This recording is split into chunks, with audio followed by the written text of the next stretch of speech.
Welcome to the Crown Council Mentor of the Month. Stuart Anderson here with just a short introduction before we get on with the podcast with Dr. Ray Mckinley and Steve Anderson, as Steve interviews Dr. McKinley about his new book, the principles inside the book, as well as does a short wrap-up at the end of the Mentor of the Month that will provide you and your dental team with some action items moving forward.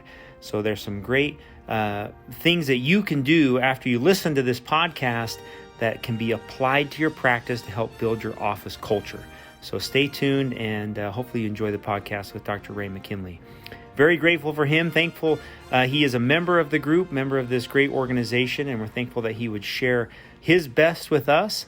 That's how this group grows and becomes better, is each of us share our very best with each other as we grow and lift. So thanks to Ray, thanks to Steve, and we hope you enjoy this episode of Mentor of the Month. Thanks. Welcome to the Crown Council Mentor of the Month program. I'm Steve Anderson, and I'm delighted to have Dr. Ray Mckinley with us today. Dr. McKinley has built a thriving practice in Shelby Township, Michigan. And what makes Dr. McKinley unique, not only in the amazing practice that he's built over the years, but he has been very, very involved in his community in several different ways. One, serving on the Excellence in Education panel for his local school district, also as a delegate to the White House Conference on Education, all with a focus on integrating character development and ethics into schools. He's developed a course that he's taught for years in his local schools on character and ethics.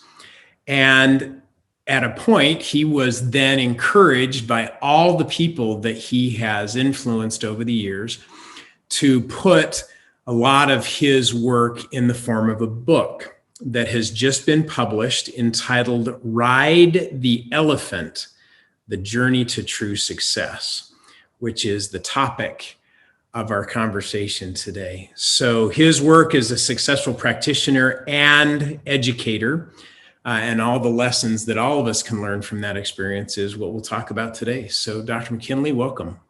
Oh, great. Thanks for having me, Steve. It's awesome to be a part of your group. It is not often that I meet a dentist who is also an educator. And I know you may not consider yourself to be an educator, but you have spent more than your fair share of time in the classroom. Maybe you could start by sharing with us what led you to that and what your experience has been in education. Well, I think what led to it initially was my frustration that the young people coming out of schools today weren't prepared to really help us in the workplace to the degree that I felt they needed to be. And I've seen that take a downturn over the years. I've seen an absence of critically thinking in young people. And so that's been a real issue for me.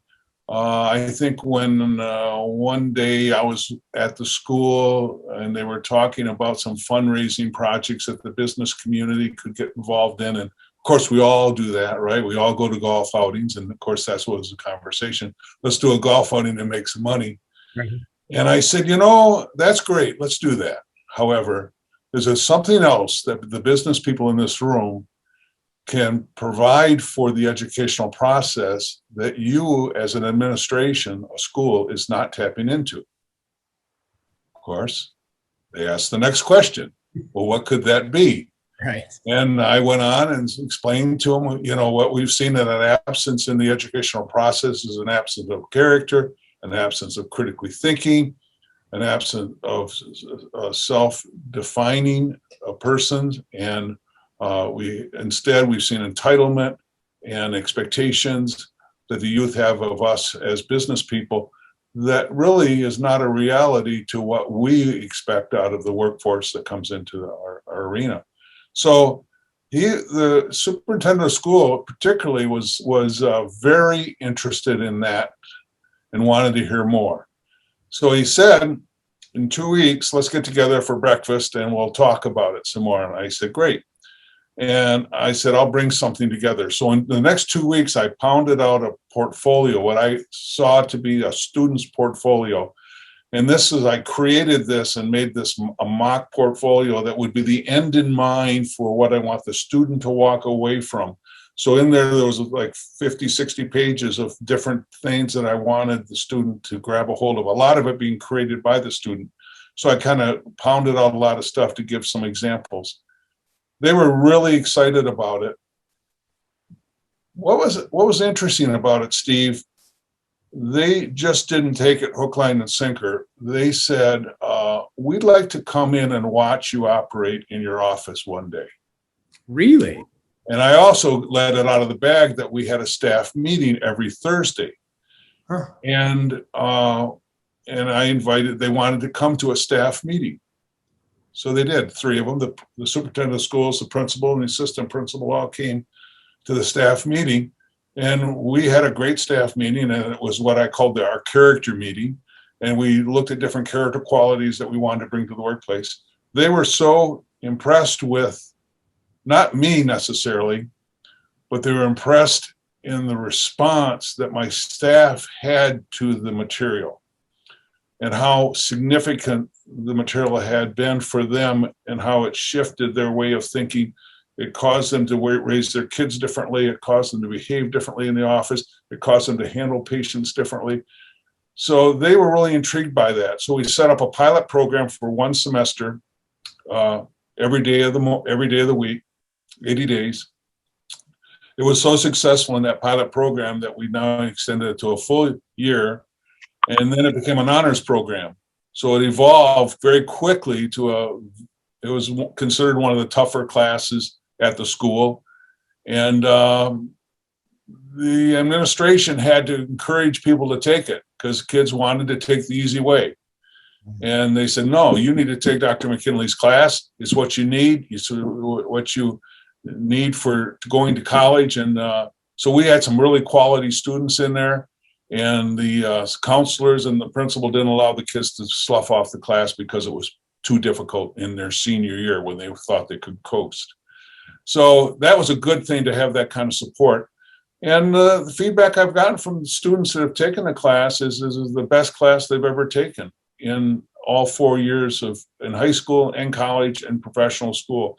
It was critical for their foundation to be the kind of person they wanted to be. So from that standpoint, I said, wow, this material really has some gravitas. And I felt I needed to put it in a lot of the mentors I had working with me, because I had a mentor for every student. I had usually 25 or 30 students in my class, and I had a mentor for every student. The mentor met with a student every Friday. I met with the students in a classroom Monday through Thursday, taught them the material. Then their quiz on Friday, I didn't call it a quiz, but it was really their evaluation on Friday, was with their mentors, where I worked with the mentors a half hour before class, gave them a worksheet that they should work through with the students, and the students had to talk about what they learned that week and how they're going to apply it to their life. And the mentor was there to listen and augment some of the things they were saying by their own personal experiences. And I found that the mentors were more excited about the class than the students. The students couldn't take the class the second year really because they were going to college, but the mentors kept coming back year after year after year. I had some mentors who did 15 years of mentoring with these students and loved every minute of it. So it was a very affirming experience for me that I was on the right track. And it's one of my greatest joys. It's something I volunteered for. They tried to pay me one time. They said, Dr. McKinley, we'd like to pay you. And I said, no, don't pay me. Because as soon as you pay me, you're going to ask me to come and chaperone some prom or homecoming dance. And I'll have to and separate kids from not dancing properly or whatever, I didn't want anything to do with that. So you taught that class for how many years? So 15 years. 15 years. Wow. 15 years every morning. Yes. It created great conversation this is the interesting thing about it. It created great conversations because I was so fired up when I came and saw my first patient at 9:00. They all asked, what'd you do at class this morning? And of course we talked about it and they said, oh, that's really great. That's great. And now that the book is out every patient comes in and says, where's Dr. McKinley's book? I want his book. I want his book. And I thought, I don't want to be selling a book to my patients. You know, I have this saying about not selling something directly to the patient. It doesn't matter. They want my book and they want me to sign it. And it's really kind of a fun thing to experience with them. So this became a well-known thing that you taught at high school. Everybody, sounds like everybody knew that. Yeah, my staff talked about it openly. In fact, every one of my staff has been a mentor in the program. So they came Friday mornings and mentored a student. And that was really significant for them, because really when you mentor the material, you really learn it yourself. And I found my staff really grew a lot during those years of working with the young kids. And you know what? Many of them kept the relationships years after. They're still communicating with them. Oh, I'm going to lunch with my student from 4 years ago. I'm, meeting them for this or meeting them for that. So they developed some great friendships, and it was really wonderful. So it sounds like you started teaching this to your team first. Sounds like you were doing this with your team long before you ever came up with the high school. About 5 years. In fact, I taught it to my family, my kids. Every dinner we had, we looked at character words, we processed them. Each one of my kids took a word and they processed through it. And it was really great from that standpoint. And my kids, then one of my staff members, one of my hygienists, Kathy, said, I've really seen a change in you. And I've seen a change in your family. What's going on? And I said, well, Kathy, why don't you come over for dinner one night? She came over for dinner, sat through the experience, and she was blown away with what she saw these teenage boys and even elementary school boys put together and critically think through. And then she said, we need to do this at the dental office. So she was the one that came up with that idea. I said, okay, let's start doing it. So that's what we did. So that's how it started. I know you're familiar with the research originally that was done at Columbia University, where they found that young people who have dinner with the family 5 nights a week or more have it's like a 40% better chance of getting A's and B's, a 60% chance of never smoking, a 65% better chance of never smoking pot, which today is a significant statistic. Yeah. But just that, but you've added this whole piece of having a meaningful conversation around the dinner table, which translated to the dental office, which translated to the high school, and now translated to the world. Yes. This started around the dinner. There it is. This was dinner table conversation. Absolutely. Okay. Absolutely. So this is obviously all about character, but give us just a quick overview of kind of the nature of, the course, the team meeting, the dinner table conversation. Give us a quick overview of what does this really focus on? Well, what I really focused on was, I started to teach it initially by telling people what they needed to do, what they should do, what was it to be a person of great character. And what I realized is no one wanted to be shit on anymore. Kids didn't want to be shit on. They've been shit on all their whole life. So I wasn't going to shit on them. And I found I needed to find another way to do it. And so I started to go to the core beliefs that they had as individuals. And what I found is it's the beliefs, values, and principles built into a person's life that determines how they respond in every situation. It's those core beliefs that they have. What I found is how many of those core beliefs that were determining how they responded to situations were not even true. They were based on a perception they had of themselves, something they were told when they were younger, a belief they had about being less than or not being loved, whatever it was. And many of these kids came through some tough situations. I went through some tough situations in my life. It took me 30 or 40 years to work through some of those. And I just said to myself, I'm not going to allow these kids to figure this out 30 years from now. They're going to figure it out now. So we really went down to the core beliefs, and I started to really have conversations about the core beliefs that they have. And really, when you start doing that in a school, the kids start saying, well, I believe in God, and I believe in this, and I believe in that. Of course, that's a Sunday school answer that a lot of teachers like to hear. It wasn't what I needed to hear. I needed to hear something more, because I needed to hear what was in their core belief. And it was when they were told they were ugly when they were a kid, if they still believe they're ugly, that's a problem. If they were told, I wish I never would have had you. I wish I never would have gave birth to you. I wish I never. Kids don't forget that. And these things are the elephant in the room that kids live with, and it affects the way they believe about what they believe about themselves. And it's critical that they come from a place of high esteem. And we do very little today to create a esteem building experience for our kids. And so I made sure that I was creating a esteem building experience for them in the classroom. And it was a challenge. That was a big chunk to chew on. And I really, really felt over time that I got better and better at it. And because I had no template for this when I started, except what I did with my own family and did with the team at the office. And so it really was based on the core beliefs that they have that determine how they respond in every situation. The title of the book is clearly symbolic, Ride the Elephant. Will you give us the backstory on that? What does it really symbolize?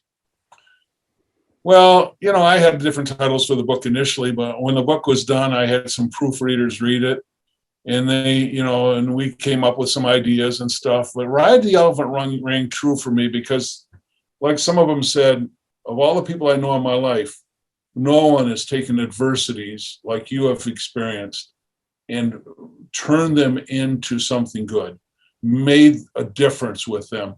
And so you've ridden the elephant. You have taken those tough situations and made them and found meaning and purpose to them.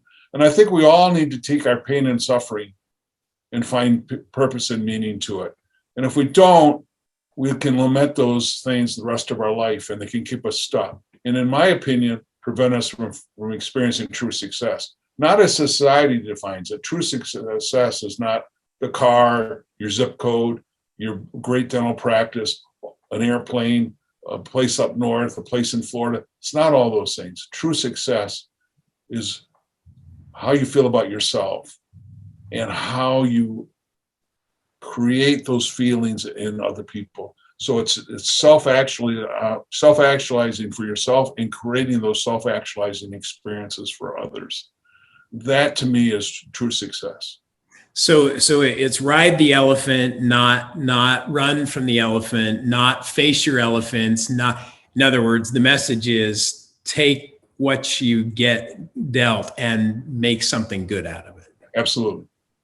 You use a lot of, one of the things I really appreciate about the book is you use some simple, what I call word pictures, simple concepts to illustrate what otherwise might be a little more complicated. So you've got a color scheme in the book about red and blue. Can you explain the backstory on red and blue, what they mean? Well, first of all, the red and blue is a continuum. There's a red side of the continuum that's on the left. The right side of the continuum is blue. We could call that the left side. We'd call it the right side. We could call this the good side. The bad side, we could call this the good side. We can label each side of the continuum anything you want. However, when we started labeling the ends of the continuum, people found themselves judging themselves in those situations. And it became something to judge somebody about. So when I talk about redness and blueness in the book, it was a way to label one side of the dichotomy over the other side of the dichotomy. The red side being the side of the dichotomy that keeps us stuck, holds us in bondage, and keeps us from experiencing those things that we talked about earlier.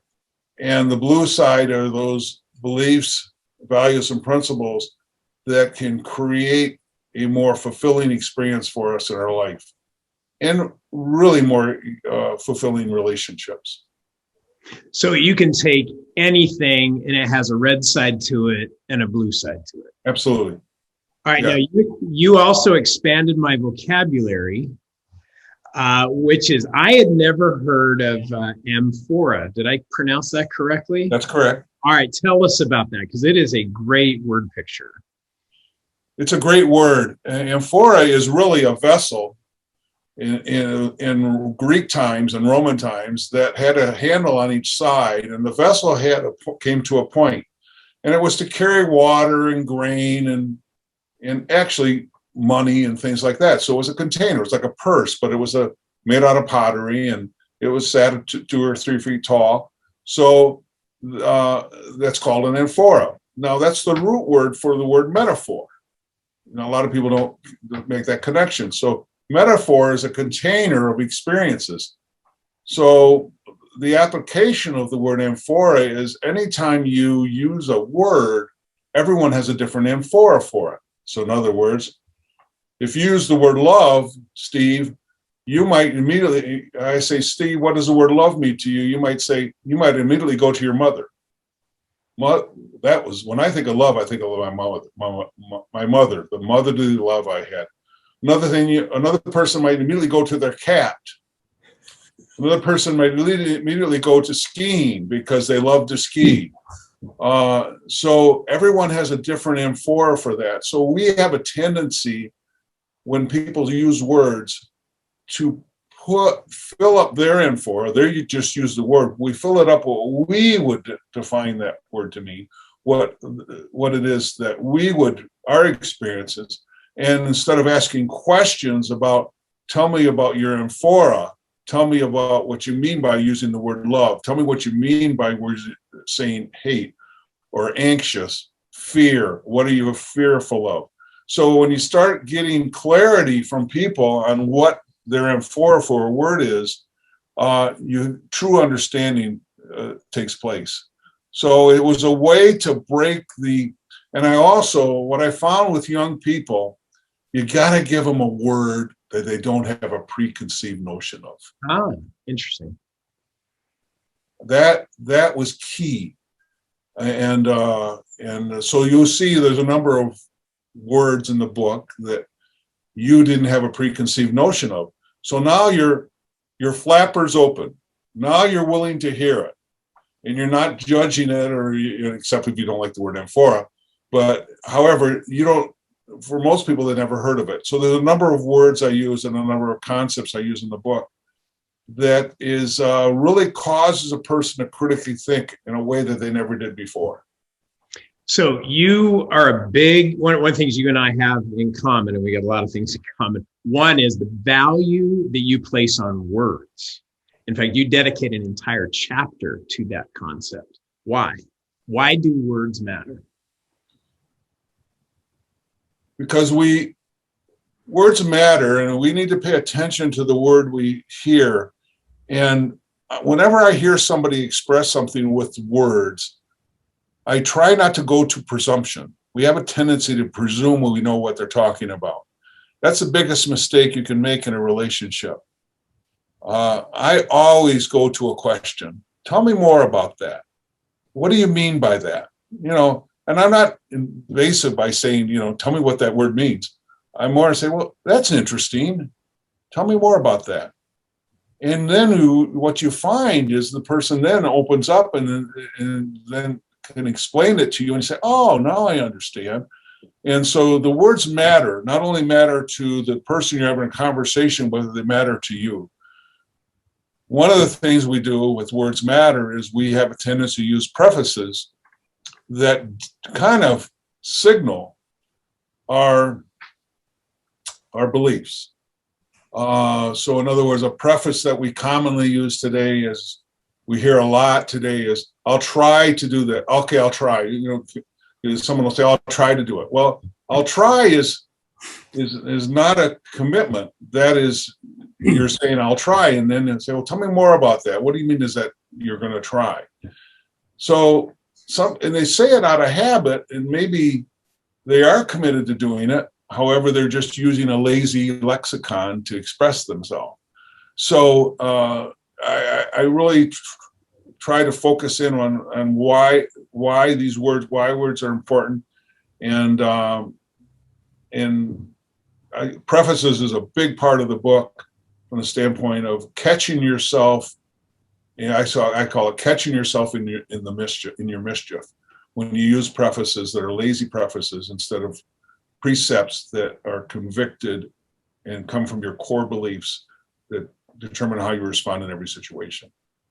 Can you give us an example of either something you wrote in the book or maybe another of a word, a situation, a circumstance where we all have a choice of how we ride the elephant, right? So the book is filled with all kinds of examples of this, but maybe you can kind of characterize for us a little bit walk us through one of those things and the contrast between how we handle things and what you try and encourage in the book.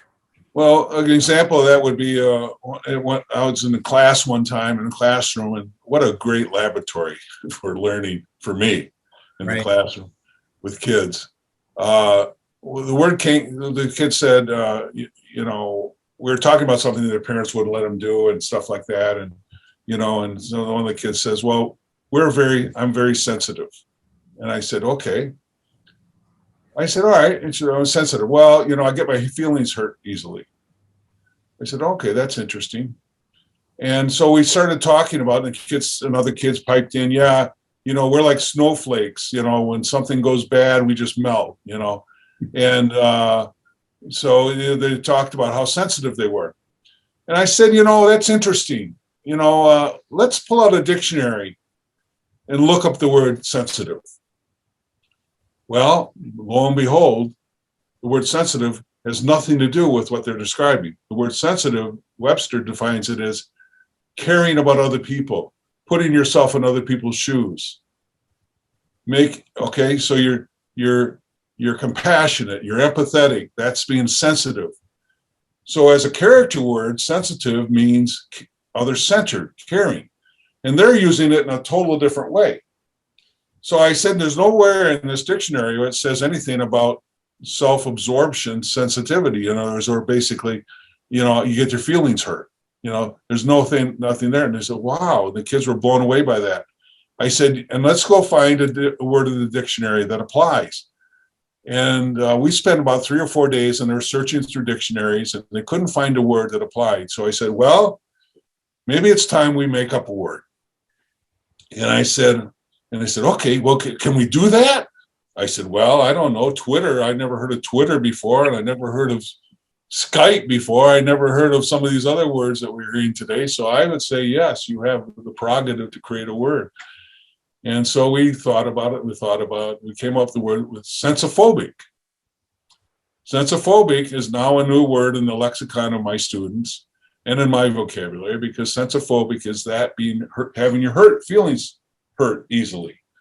And that's dramatically different from the word sensitive, which is caring for another. Sensitive is a very positive character quality if you use Webster's definition. It's not a character quality if you use the student's definition. So we created a new word, and that was just an example of getting the kids to recognize how words matter. Do you still do this education with your team?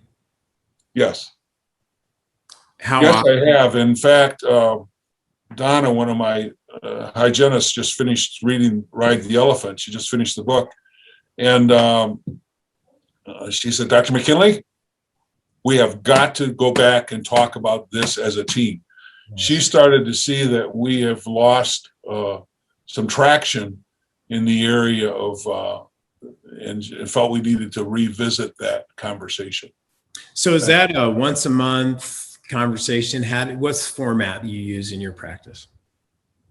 Well, we generally just get together at lunch and start having a conversation. Generally, in the past, I brought up words or words that a character word, and we talk about it and ask how well are we applying this in our practice. And so we just have that conversation. And so we move forward from that standpoint. And this particular word was the word gratefulness. And gratefulness to me is a really is a key word, because we oftentimes say, "Oh yeah, I'm grateful for my patients, and I'm grateful for my job, and I'm grateful for dentistry, and I'm grateful for my wife, and I'm grateful for my family." And that's great. However, what are we doing intentionally on purpose to express that gratitude? And that's where we fall short. It's like someone saying, you never tell me I love you. And you say, well, I love you. Well, I love you is not the same as telling I love you.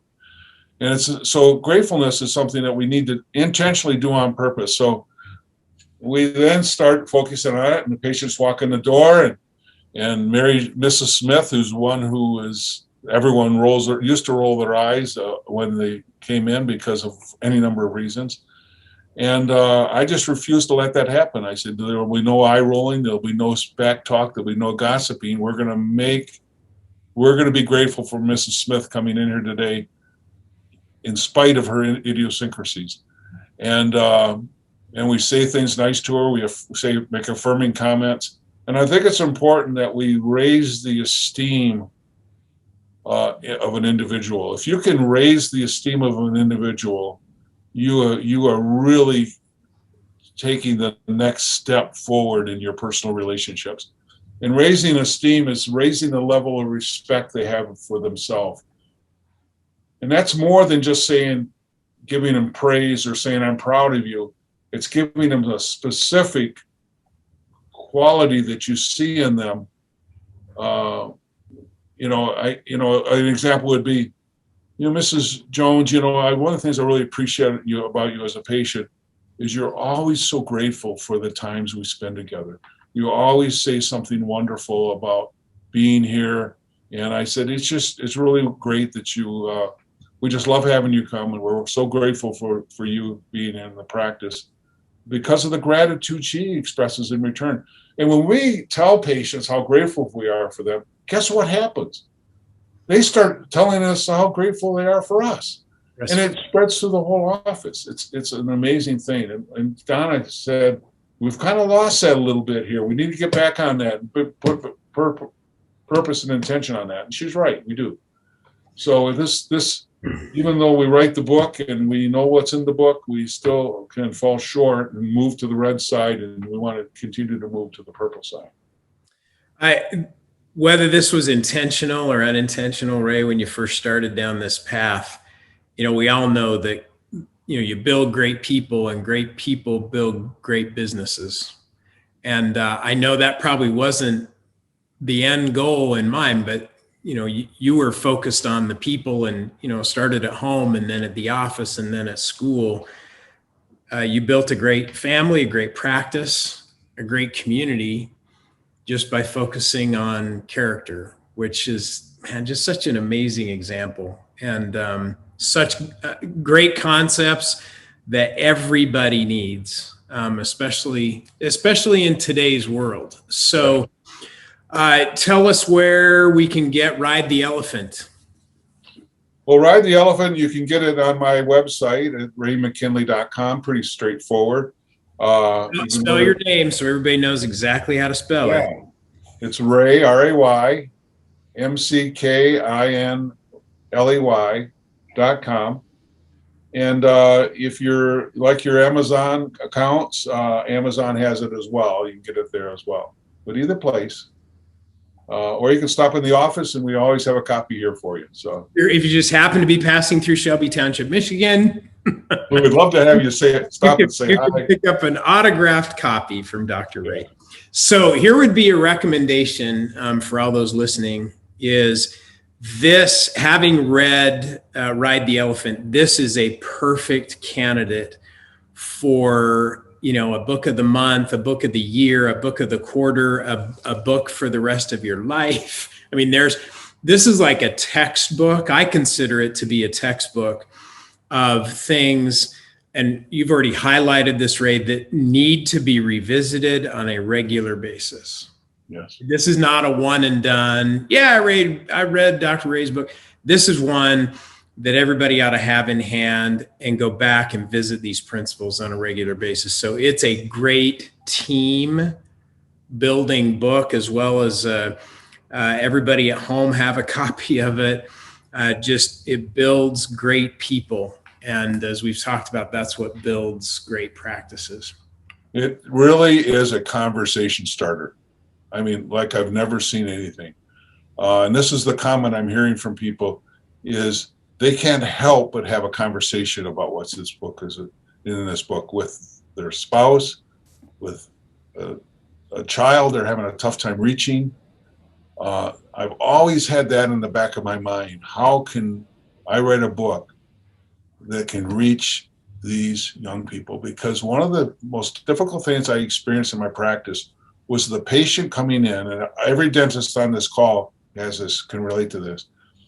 They're 60 years old, and they're saying, you're getting close to your retirement. What do you plan to do with your retirement? They've saved their money all these years, and they look down in a very saddened face and obviously saying, oh, okay, maybe I shouldn't have brought that up. Well, I would, but unfortunately, my 40-year-old son is a drug addict, and he's had to move back into the house. He's lost everything. So all our resources that we had planned to use for our retirement have gone to supporting him and his children. And I'm thinking, well, that's great that you're doing that. It's wonderful that you're doing that. However, how sad is that? So and I hear from parents who are struggling with their 20-year-olds and their 28-year-olds that don't want to move out of the house, or they're not getting on with their life, whatever that might be. This book is a conversation starter, and it really addresses the elephant in the room. And there's processes in here which will expose that, whether you want it to be exposed or not. It's going to create a conversation. And I think that's the power of the book, almost the unintended consequence of writing this book. I'm really surprised by how many people have shared that with me. So that's exciting. This exciting thing for me, Steve, is to open up those conversations where there's pain and suffering between relationships. So Dr. Ray Mckinley, again, the book is entitled Ride the Elephant, The Journey to True Success, and copies available at Ray McKinley, McKinley.com, as well as Amazon. Ray, thank you not only for your time today, but more importantly, a lifetime of preparation and teaching and just an amazing example, and now passing it on for other people to benefit, like you have, like your family has, like your team has, and your entire community. This is a gift, a great gift. So thank you for your welcome, Steve. Thank you. Thank you, everyone, for joining.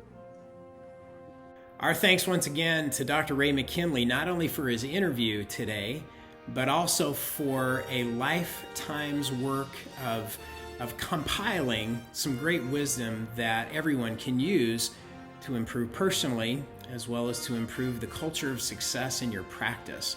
I'd like to give you a few reminders, as well as some application ideas of how you can use the work that he's put together to improve your own culture of success. First, this reminder, something that we all know, is great cultures are created by great people. That comes in two forms. One, attracting the right kind of people, and the right kind of people are attracted to the right kind of culture. And number two is giving people the opportunity to grow within your culture, having a process of continual improvement where everyone is learning and growing every day. And this is one tool you can use to do that. So with that in mind, here's a couple of suggestions that you can use to grow your own culture of success. All of these are couched in a reminder about 2 of the 8 Crown Council qualified member requirements. Let me review those with you real quick. 1 is to have a regular system of team meetings that you hold on a regular basis. Everything from well-executed morning meetings to a weekly meeting to monthly and quarterly meetings. You can incorporate what Dr. Ray has suggested here in your team meeting process. I'll give you some suggestions about that. And then number 2 is the qualified member requirement of your 360-degree team evaluations. If you have not done that to date, you can go to crowncouncil.org in the quick links section, and there is an icon that says 360 Team Evaluations. You can click on that and get started on that process that gives your team members the opportunity to evaluate each other in key areas of personal interaction and the values areas that you have identified that are most important to your practice. So with those 2 things in mind, let me give you some specifics on how to incorporate those. So number 1 would be to get a copy of Ride the Elephant, The Journey to Success, for every member of your team. You can go to raymckinley.com. McKinley is spelled McKinley, so raymckinley.com. You can order a copy of the book for every member of your team so that they can read it.